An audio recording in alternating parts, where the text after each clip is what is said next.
Hi, sir, viewers of Equinoxe Television. It's the news hour, 6 p.m. by City Clock. Thank you so much for joining us. Our major stories tonight: more than 1,000 health workers, our medical doctors in Cameroon are asking for the release of health workers who are in detention across the national territory. The trained medical doctors express worries they can't exercise their profession legally because of several setbacks. All these complaints have been tabled to the Cameroon Medical Council for a possible way out. We'll tell you more about their grievances in this news edition.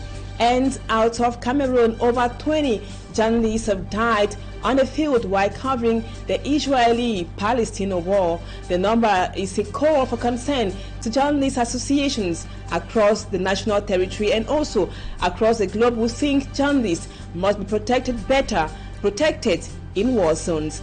Viewers, those are our major stories. Details in just a moment.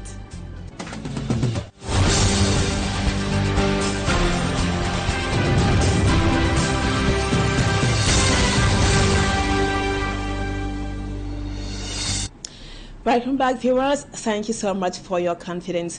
We begin this edition of the news with this human interest story. Here in Douala, 2 suspected drug traffickers allegedly consuming, distributing and selling drugs in the city of Douala and other regions of Cameroon are presently in police custody. At least 50 kilograms of marijuana and other weapons and also other drugs were seized from the suspect. That was by elements of the Douala 1 Gendarmerie, who extended their dragnet in the New neighborhood in the Douala 2 area. Let's now have more on that operation with Mala Glory. Deadly objects, cutlasses, and at least 50 kilograms of cannabis are items that were seized from 2 individuals in the New neighborhood, precisely at the Ngonsua market. This was during an operation launched on October 17 by elements of the Douala 1 Gendarmerie Company, thanks to information from inhabitants. Once we had the information, we sent some of our elements to the field to confirm that information. Then when the element who went to the field told us that it is really true that there are some people in that place who are selling cannabis, it is from that time that we organize an operation. The biggest part is inside a house, but they sell it in the market through some small part. So they bring it from the house and sell it in the market. According to gendarme officers, they have different distribution points, including Ngonsua Market, Bafusem, Bonaberry, and Madame Julienne, mother of the principal suspect, is the main distributor at the Ngonsua Market. They have the biggest quantity from Bafusam and from the northwest and southwest region. Then once they have it, they keep it in their house. And the mother who is selling water in the market has the role to sell it in small quantity. She allegedly acts as an informant of these suspected drug traffickers by alerting them of the presence of security forces. In a bid to eradicate drug trafficking, the squadron chief and commander of the Douala 1 Gendarmerie Company exalt the continuous collaboration of the population. And now we told you on the headlines, viewers, that over 1,000 trained medical doctors in Cameroon have expressed some of their grievances hindering them from exercising the medical profession legally. In Cameroon, the delegation that met with Equinoxe Television says their non-integration into the Cameroon Medical Council is one of the problems they face. They used the opportunity to also ask for the release of detained medical practitioners across the national territory, as Innocent Aze tells us in the report which comes up next. The non-practicing lifesavers who are graduates from different state-recognized medical institutions of learning approached Equinoxe Television and Radio with a basket of worries. Some of our colleagues, about 1,000 in number, who graduated since 2021, 2022 and 2023 are unable to exercise the profession legally in Cameroon because their names are not in the register of the Cameroon Medical Council. They have tried to get there to no avail. There are also colleagues from France who returned to exercise here in Cameroon but are blocked. They have just been roaming about, whereas the head of state encouraged compatriots to return and invest their skills in their fatherland. Another preoccupation tabled was the detention of a colleague of theirs at the Kondengi Central Prison. Le 3 avril 2023, lorsque le docteur Njiwa se rendait pour faire sa garde. Our colleague Dr. Njiwa was jailed there by a couple who came to her 7 months ago with their 7-week-old baby, suffering from a severe complication. In the course of treatment, the baby died. So the couple blamed her and opened a legal procedure. It was unfortunate, but doctors are not working to kill. They are there to save lives. Yet, anything can happen. Our pregnant colleague suffered violence from the couple when she announced to them the bad news. Donc c'est pour ça que nous appelons à ce qu'elle soit libérée. A host of others are in jail for one reason or the other. These non-practicing medical doctors beg they should be released because the entire medical corps is affected by this. Their wish is also that all the aforementioned issues they face be addressed by the Cameroon Medical Council to enable them practice legally and feel protected. A difficult situation, say.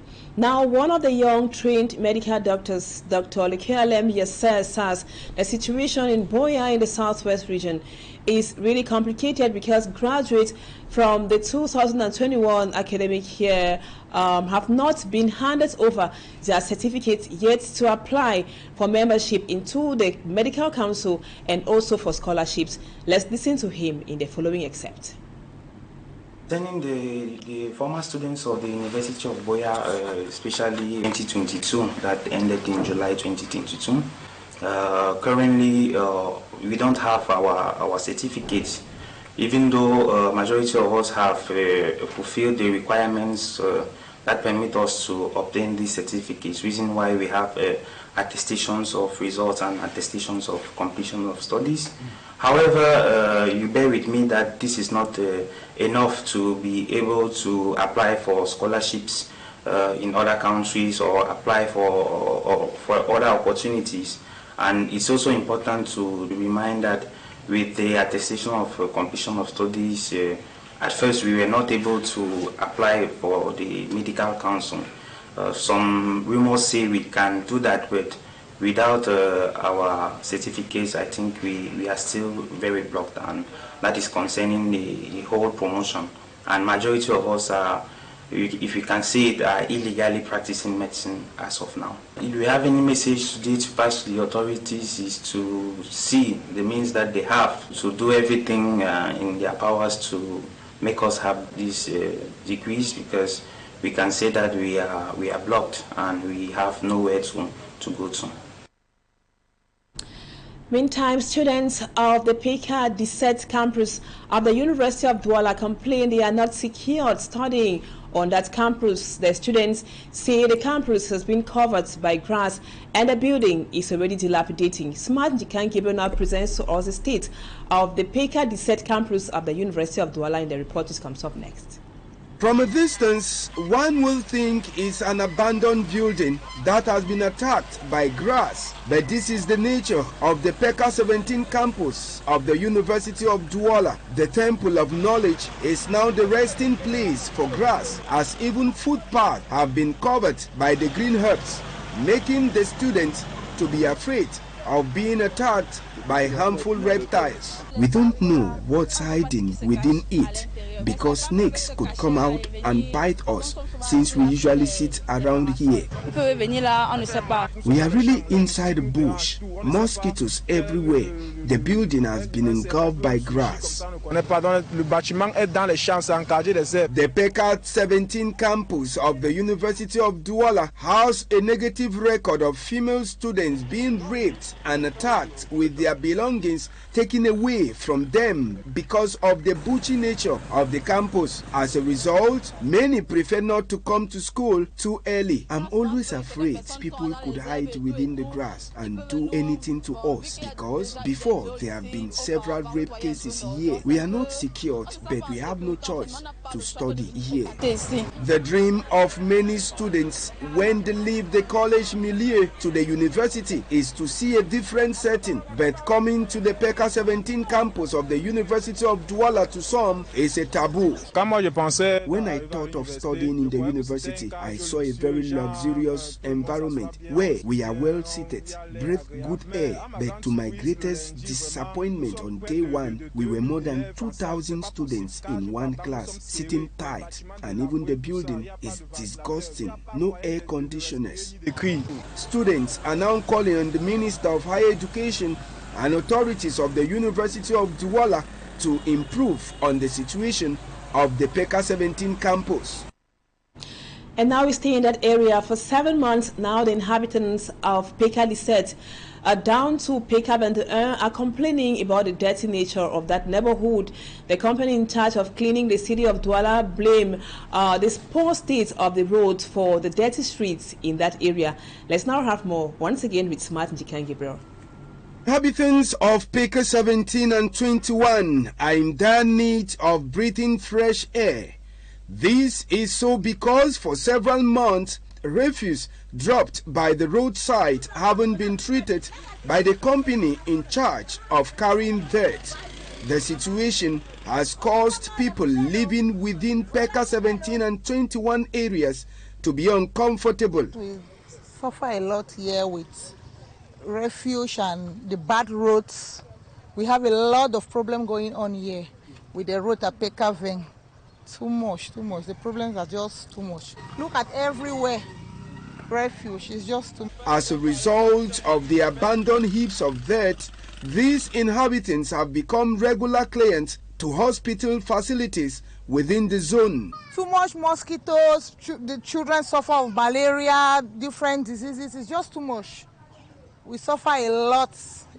Please let the head of state help us. We have a lot of problem going on here in PECA Veng. Sources said that the dirt abandoned at PECA Lisette and PECA 21 localities is as a result of the inaccessible nature of the road, making it difficult for the trucks transporting this dirt in accessing the area. Going to the market for some of the inhabitants is now a nightmare. You cannot even go to the market. Bike, you pay 1,000 francs before reaching 14. Then coming back, that's the problem. They are just too much. The inhabitants of PECA 17 and 21 are now hoping that luck will smile on them as they expect that the local authorities will listen to their cry. Thank you, Smart. And roads in Cameroon remain a major preoccupation to many.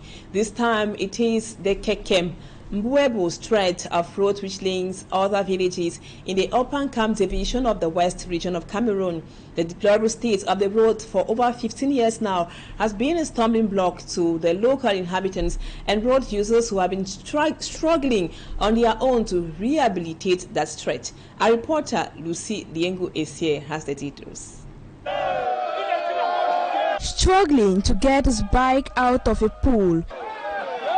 This is the situation of bike riders and road users plying the Kekem, Fonyemcha, Boibo, Bamengi, Badum stretch in the Aucun division. The stretch has been deplorable, mostly during the raining season. Cette route, depuis pratiquement 15 ans, c'est pratiquement impraticable. Donc c'est la population qui se bat pour verser les cailloux et tout. Rich in agricultural products like cocoa, palm nuts, plantains, farmers find it difficult to transport their goods from farm to market. C'est à quelques mètres seulement de l'industrie de transformation de cacao. Moyen nodé, c'est faut comme The poor state of the road has equally scared away most people, even buyers from other localities. Before, road users paid 700 francs for the 15-kilometer stretch. Today, they are forced to pay 2,000 francs per person. 700 francs de Kekem à Foyamcha Mbwebo.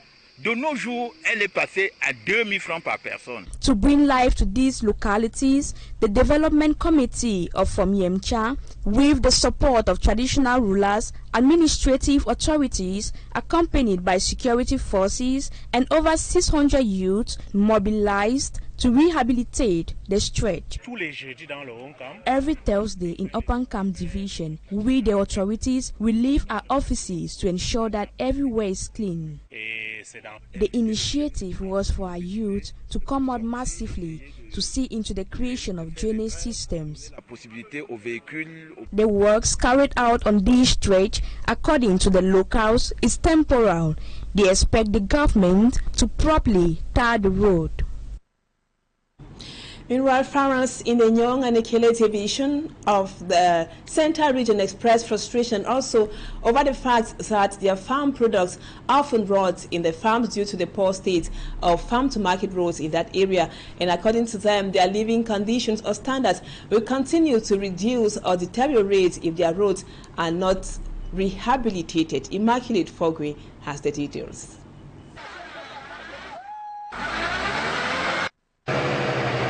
Freshly harvested farm produce at the verge of getting bad. The Peacock vehicle expected to transport the crops from the farm to the market is stuck, and efforts made to help the vehicle move seems to be futile.